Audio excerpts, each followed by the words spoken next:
پیغمبر ہو کر قال ہی عصا، یہ میرا ڈنڈا ہے، تو آپ نے لمبی تقریر کر دیا.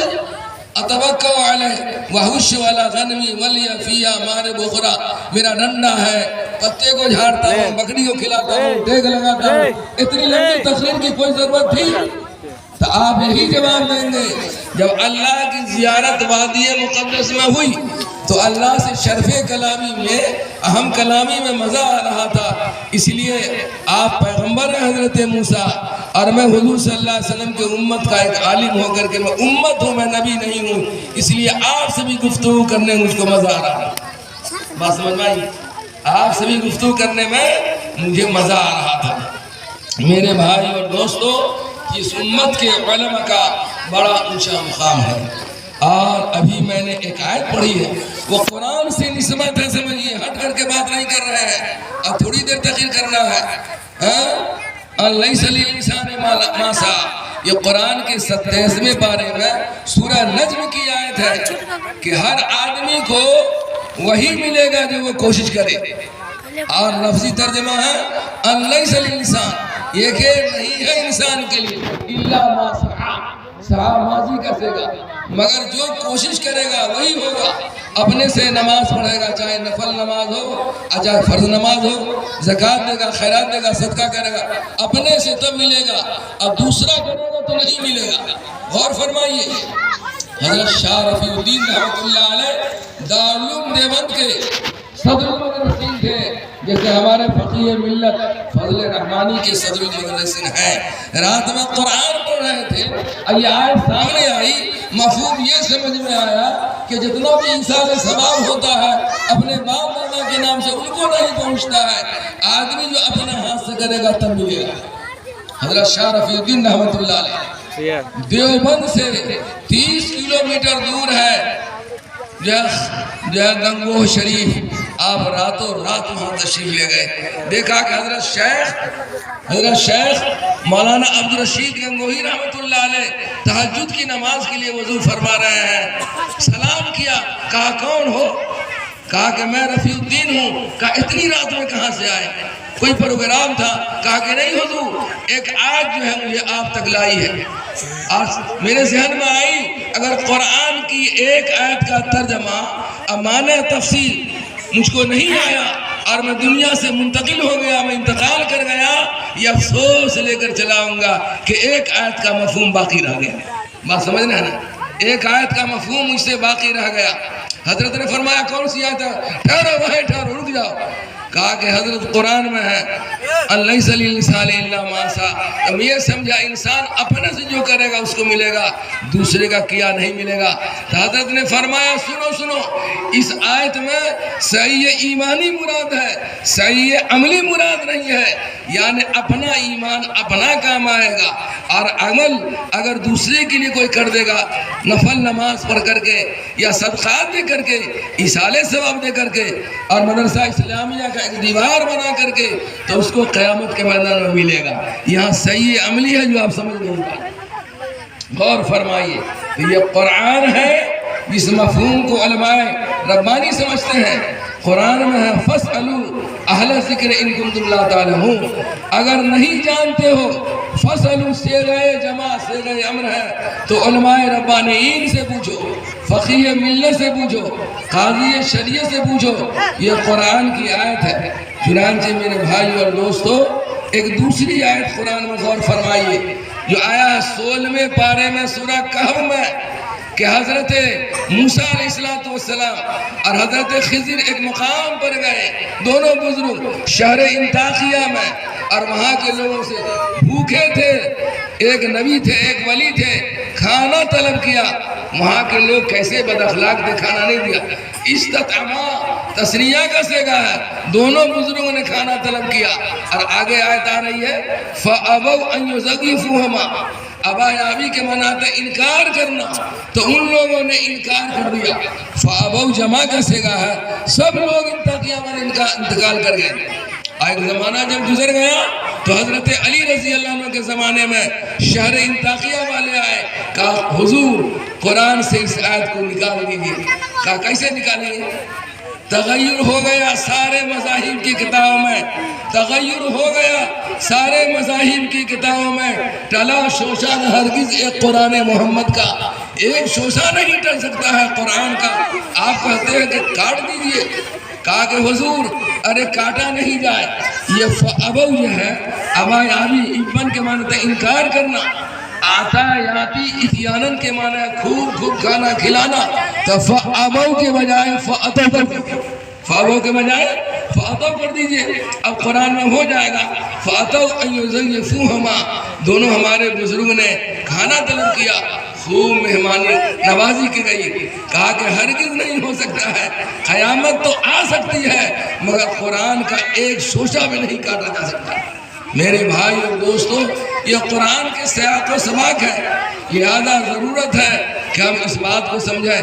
آج علماء سے مسائل پوچھنا بھی لوگوں نے چھوڑ دیا، آپ پوچھتے بھی ہیں راستے پہرے، یہ قطعاً جائز نہیں ہے۔ یہ صحابہ کی سنت ہے کہ اپنے نبی سے جا کر کے وہ مسائل کو دریافت کرتے تھے۔ اللہ کے نبی کے زمانے میں ایک خاتون صحابیہ آتی ہے اور وہ عورت سرکار مدینہ سے فرماتی ہے کہ یا رسول اللہ، میرا شوہر جو ہے وہ نماز پڑھنے پر بھی مارتا ہے، روزہ رکھنے پر بھی مارتا ہے، اور اپنا حال یہ ہے کہ فجر کی نماز کبھی کبھی چھوڑ دیتے ہیں۔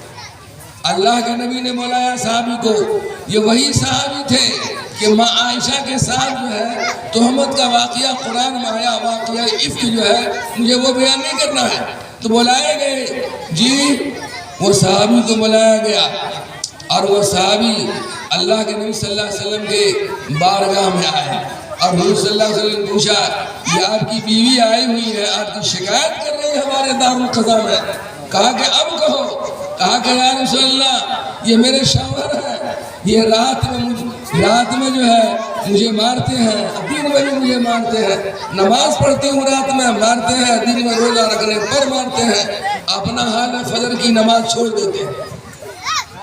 اللہ کے نبی صلی اللہ علیہ وسلم نے فرمایا کہ ایسا کیوں آپ کر رہے ہیں؟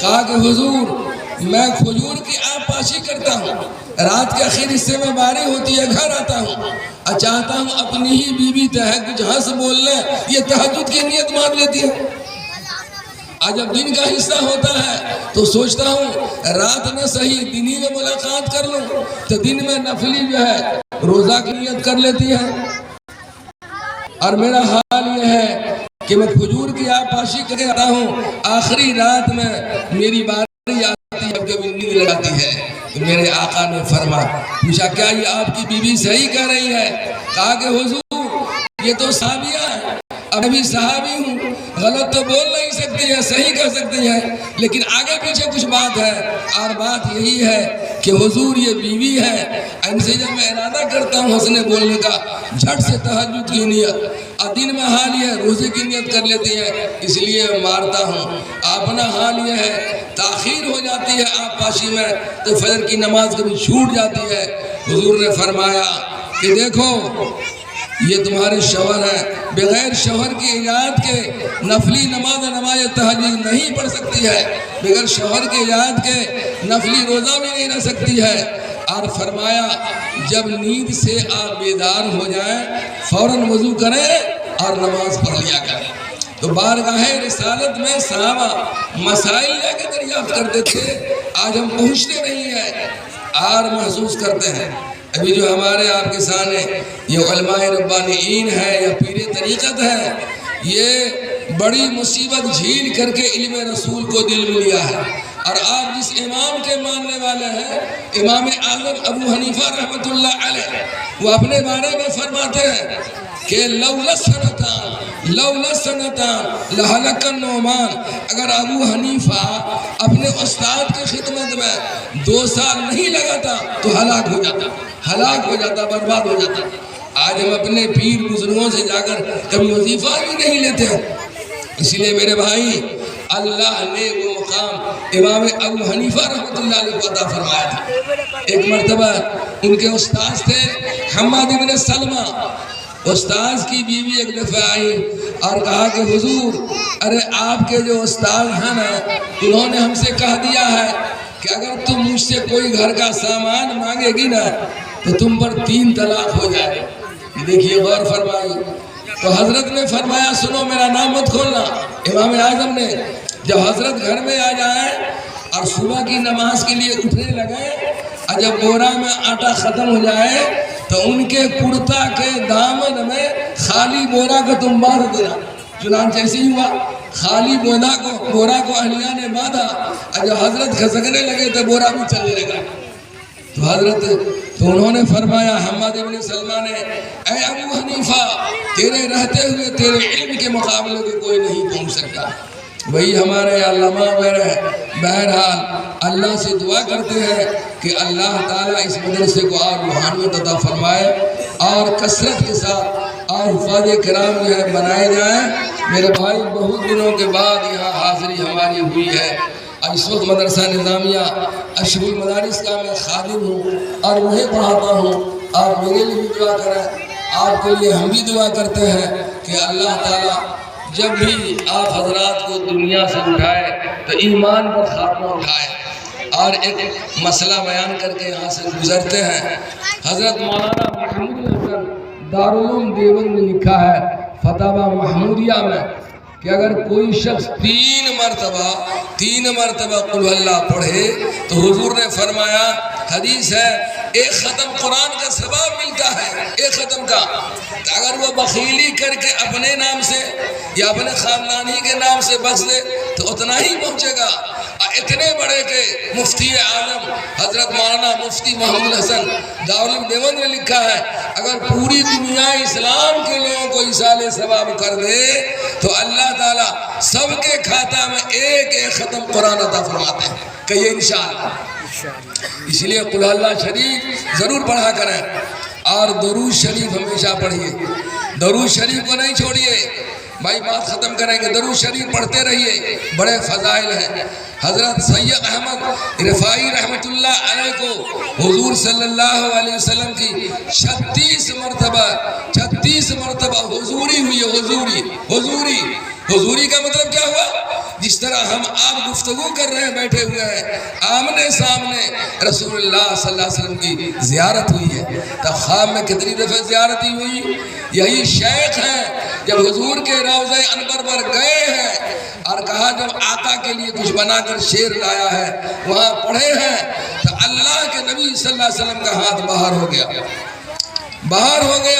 تقریباً 90,000 انسانوں نے حضور کے دستے مبارک کا مصافحہ کیا. 90,000 لوگوں نے رسول اللہ کے دستے مبارک کا مصافحہ فرمایا ہے میرے بھائی. اس لیے درود شریف کثرت سے پڑھیے.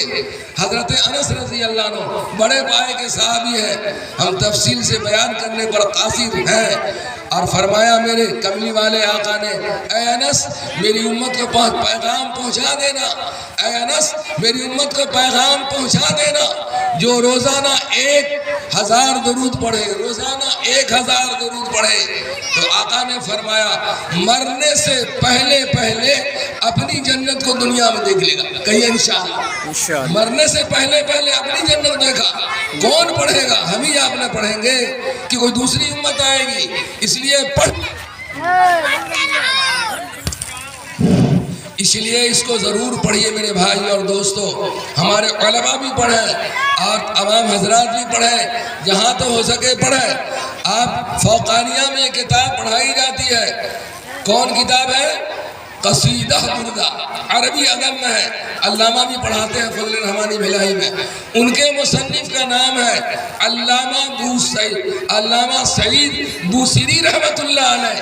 بیمار پڑ گئے, 18 سال تک لقوہ کے مریض رہے. لقوہ, اس واقعہ کو بند کر دیں گے. 18 سال تک لقوہ کے مریض رہے حضرت, اور اشعار بناتے رہے. خواب میں کبھی سرکار آئیں گے تو حضور کی شان اقدس میں یہ قصیدہ پڑھیں گے. نام رکھا قصیدہ. اور روتے رہے.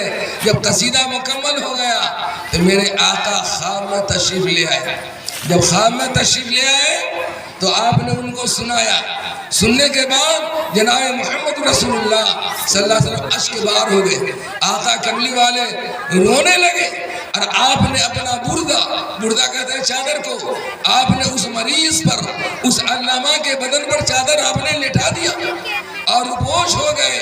تھوڑی دیر کے بعد علامہ بیدار ہوئے، دیکھا کہ کوئی مرض نہیں ہے۔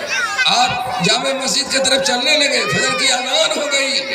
جب مسجد کے گلی میں گئے، ایک اللہ والا درویش نے کہا حضور رک جائیے، ابھی چند منٹ پہلے آپ نے، چند لمحہ پہلے آپ نے جو کملی والے آقا کو آپ نے درود آپ نے سنایا ہے، وہ اشعار مجھے بھی سنا دیجئے۔ اللہ الصمد۔ تو حضرت علامہ نے فرمایا ارے بھائی تو بیچ میں کہاں سے آ گیا؟ وہاں تو میرے آقا تھے، میں تھا۔ تو فقیر نے کہا حضور میں آپ کی جوتی کے پاس میں کھڑا ہوا تھا، میں آپ کی جوتی کے پاس میں کھڑا ہوا تھا میرے بھائی۔ اور مسجد میں داخل ہوئے اور لوگوں نے دیکھا کہ علامہ آ گئے، تو لوگوں نے پوچھا یہ کیسے کیا ہو گیا؟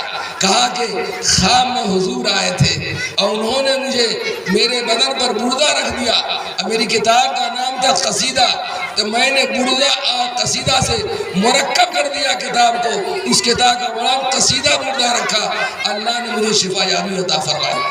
تو درود شریف کے برکات سے اللہ تعالیٰ بڑی بڑی بیماریوں سے شفا عطا فرماتے ہیں۔ وقت زیادہ نہیں بیان کروں، اسی پر ختم کرتا ہوں۔ اللہ تبارک تعالیٰ ہم سبوں کو روحانیت عطا فرمائے اور دین پر چلنے کی توفیق عطا فرمائے، اور اس مدرسہ اسلامیہ کو اللہ تعالیٰ بہت دنوں کے لیے اور قیامت تک کے لیے قبول عطا فرمائے، ہر آنے والے کی مغفرت فرمائے۔ الحمدللہ سبحانہ